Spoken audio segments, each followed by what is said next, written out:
Telugu Desam party, BJP, Janasena కలిసి ఆంధ్రప్రదేశ్లో పోటీ చేసి మొన్న గెలిచిన 164 స్థానాలతో కూటమి ప్రభుత్వం నడుస్తోంది.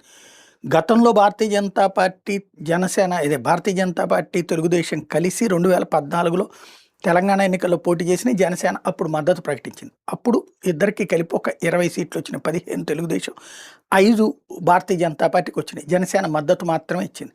2018కి వచ్చేటప్పటికి బీజేపీతో విడిపోయినటువంటి తెలుగుదేశం పార్టీ ఆ రోజున కాంగ్రెస్తో కలిసి పోటీ చేసింది. జనసేన విడిగా ఉంది, పోటీ ఏమీ చేయలేదు.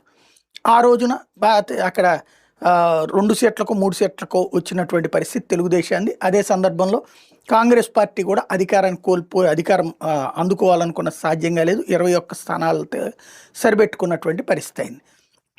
ఫైనల్గా బీఆర్ఎస్ మళ్ళీ అధికారంలోకి వచ్చింది. 2023లో జరిగినటువంటి ఎన్నికల్లో కాంగ్రెస్ పార్టీ ఒంటరిగా